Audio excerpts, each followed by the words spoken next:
October 1st, 331 BC. The fate of continents rests on the dusty plain of Gaugamela. On one side, Alexander of Macedon, undefeated, leading perhaps 47,000 disciplined veterans. On the other, Darius III of Persia, king of kings, commanding a vast imperial army, numbering over 200,000 by some accounts. The Achaemenid Empire, the largest the world had ever known, hangs in the balance. Alexander's audacious campaign, his very legend, is staked on a single, brutal gamble. Now, let us analyze the timeline that almost was. The battle begins as historical consensus dictates. The Macedonian line advances in a unique oblique echelon, its right wing leading, angling away from the prepared Persian battleground. Alexander commands this wing himself, his elite companion cavalry poised as a scalpel. Darius, fearing envelopment, dispatches cavalry from his left wing, commanded by the satrap Bessus, to counter Alexander's flank. In our timeline, this move was clumsy. The Persian cavalry was disordered, met by Alexander's screening forces, and ultimately failed to stop the Macedonian king from punching a decisive gap in the Persian center. But here, the Janbar hinge, the single moment of divergence, occurs. This is not a panicked charge. It is a disciplined, planned maneuver. Bessus, commanding the Bactrian and Scythian horsemen, is a more capable commander in this reality. He does not meet Alexander head-on. Instead, he orders a feigned retreat, luring the aggressive companion cavalry further and further to the right, stretching the Macedonian line to its breaking point. The air fills with the thrumming of 1,000 bowstrings. The Scythian horse archers, masters of the Parthian shot, wheel and fire not at the armored riders, but at their mounts. A wide, anamorphic shot reveals the disciplined Macedonian wedge descending into chaos as horses scream and fall. This is the precise moment Bessus has waited for.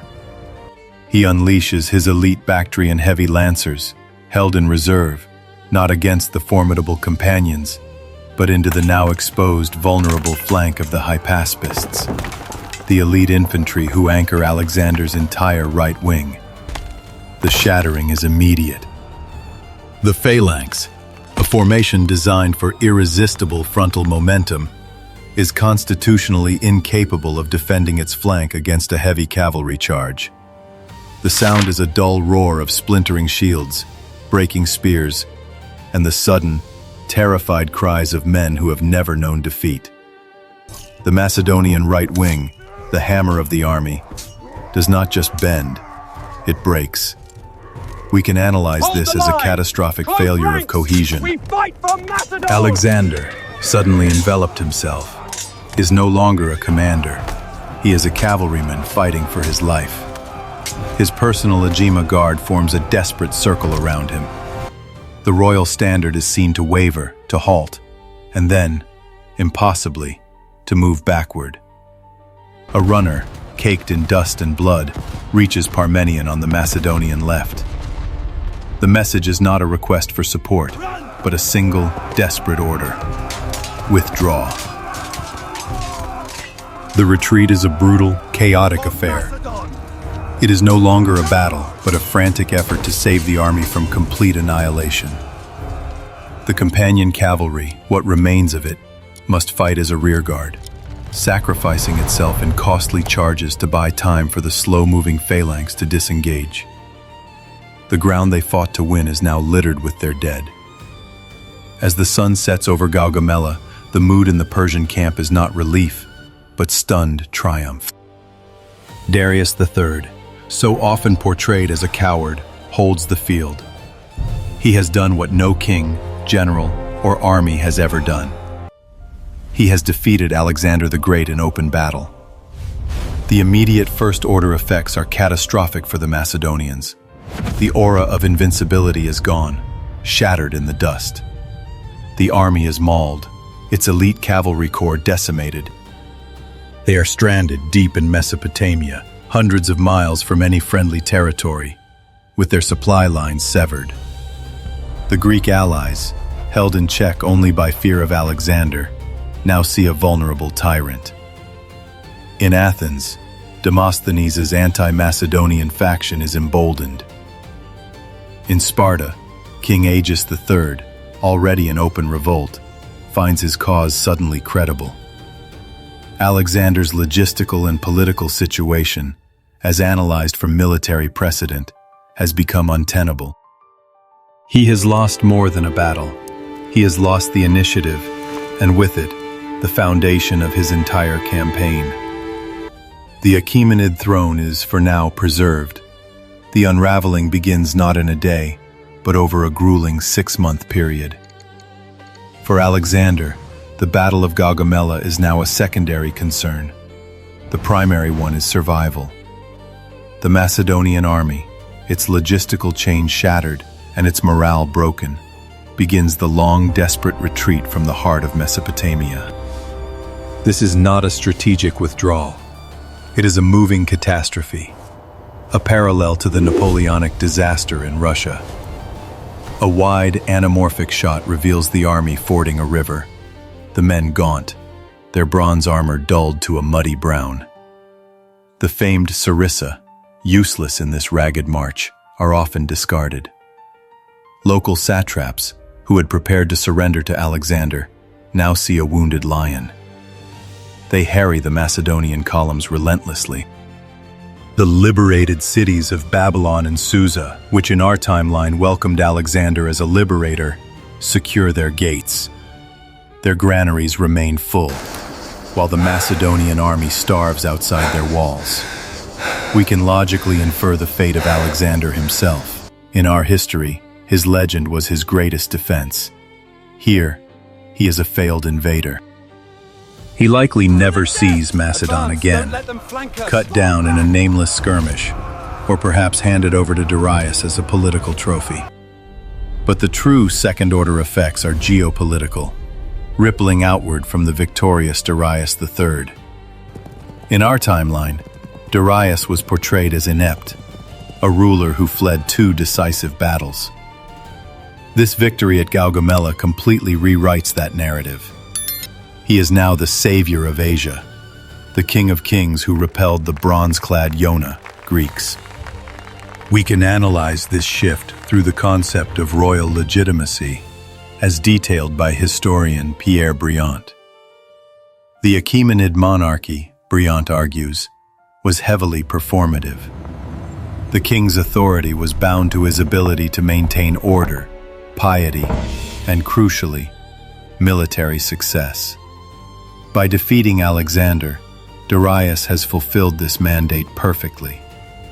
The satraps of the Eastern Empire, Bessus in Bactria, who is now a celebrated hero, not a regicide, chief among them, are reaffirmed in their loyalty. The centrifugal forces tearing the empire apart are suddenly reversed, transformed into a centripetal wave of renewed allegiances. The economic consequences are equally profound.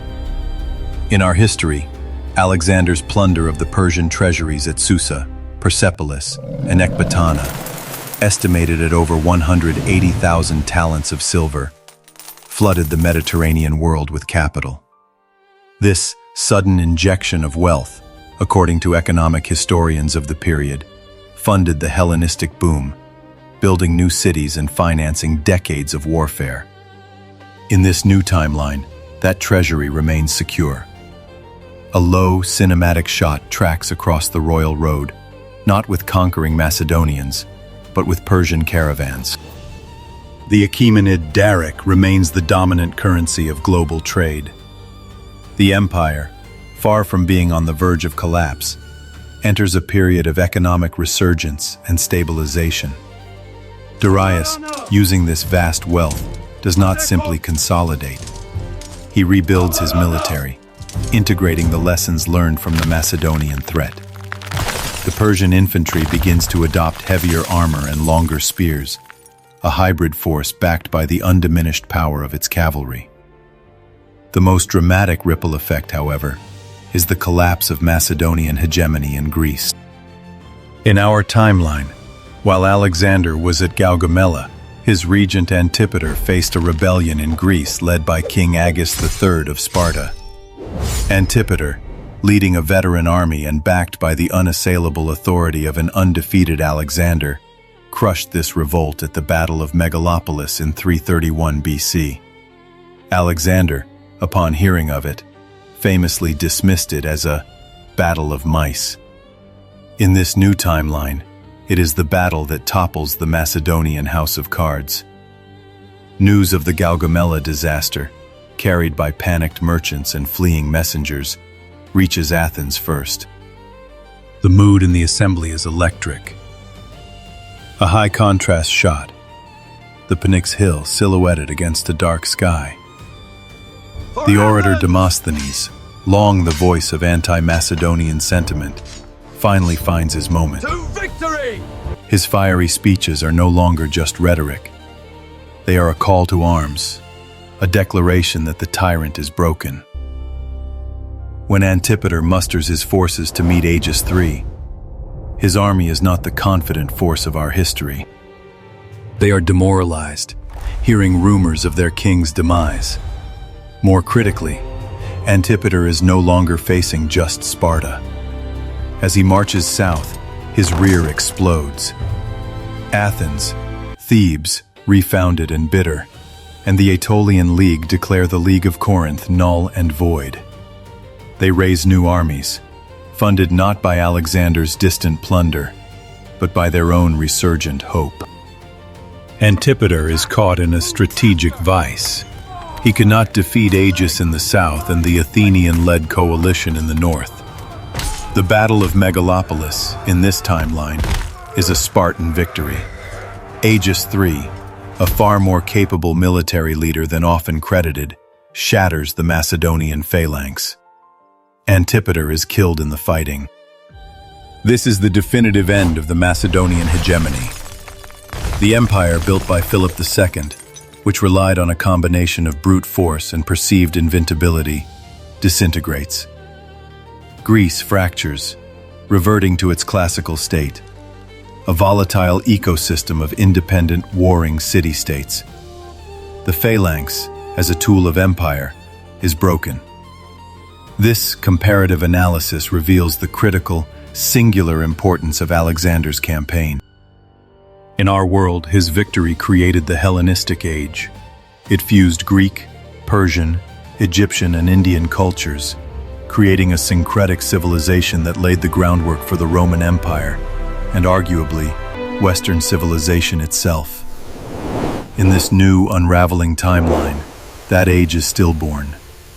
The Library of Alexandria, a direct result of Ptolemaic patronage, is never conceived. The intellectual cross-pollination between East and West does not happen. The Septuagint, the Greek translation of the Hebrew Bible, is not commissioned. The great philosophical and scientific advancements of the 3rd century BC, Euclid's geometry, Archimedes' physics, Eratosthenes' measurement of the earth, which were nurtured in the multicultural melting pot of Alexandria, are delayed, perhaps indefinitely. The West remains fractured, intellectually poorer, and isolated.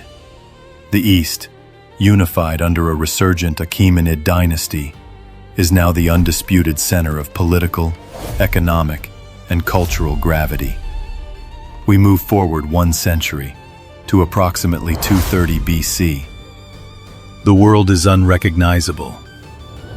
The new timeline is not a dark age, but a world with a different center of gravity. In the West, Greece has receded. It is a fractured peninsula of rival leagues and proud impoverished city-states. A muted charcoal gray shot reveals the Parthenon in Athens, its marble still magnificent, but it is a museum, not the heart of a living intellectual culture. Without the wealth of the East flowing back, without the royal patronage of the Ptolemies or Seleucids, the great philosophical schools have faded into scholastic obscurity. Further west, the Roman Republic has consolidated its control over the Italian peninsula. We see an anamorphic wide shot of the Roman Senate, the mood not of philosophical debate, but of grim, pragmatic statecraft. These Romans are not the Hellenized figures of our history. They are a tough, utilitarian, and deeply militaristic society. They're gods of the stark, italic spirits, untouched by the syncretism of the Greek pantheon. Their architecture is of wood and brick, not marble. Roman expansion is inevitable, but its trajectory is altered. When Rome looks east, it does not see the squabbling, decadent successor kingdoms of Alexander. It sees the colossal, unified, and stable Achaemenid Empire.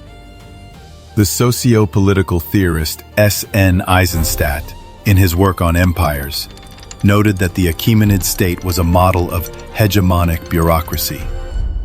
In this timeline, that bureaucracy never failed. It has had a century to refine its administration, its royal roads, and its military. The Achaemenid Empire, under the stable dynasty founded by the victorious Darius III, is the undisputed global superpower. A cinematic pan, bathed in the muted gold light of dawn, sweeps over Babylon. The city, which in our timeline crumbled into ruin, is now the metropolitan heart of the world, rivaling the future grandeur of Rome or Constantinople.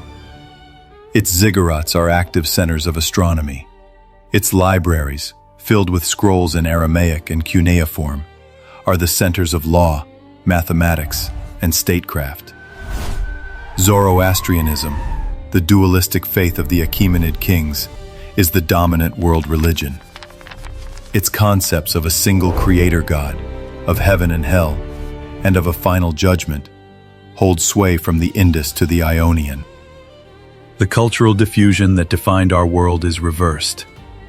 Instead of Greek philosophy moving east, Aramaic script and Persian administrative law move west, slowly filtering into the rough, pragmatic society of Rome. This is the great socio-cultural impact. The Hellenistic bridge was never built. That bridge, in our world, was the medium through which Greek science, art, and critical inquiry were transmitted to Rome, and by Rome, to the modern West. This brings us to our final analysis. The victory of Alexander at Gaugamela was, according to many historians, the single most important event in the creation of Western civilization. This counterfactual, grounded in the logical extrapolation of a single tactical failure, suggests they are correct. The timeline that almost was shows us a world where the entire intellectual DNA of the West is altered. The foundational concepts of Socratic inquiry, Aristotelian logic, and democratic theory remain localized curiosities in a Greek backwater.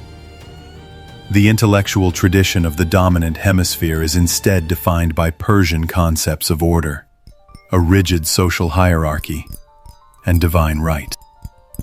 This scenario demonstrates the profound power of contingency in history. It teaches us that civilizations are not destined. They are the product of fragile, unpredictable chains of causality. The world we inhabit is not the only one that could have been. History is not inevitable. It is a fragile chain of moments, any one of which could have forged a different world. The Hellenistic age, the very foundation of Western thought, was not a destiny. It was an accident, born from the dust of a single plain in Mesopotamia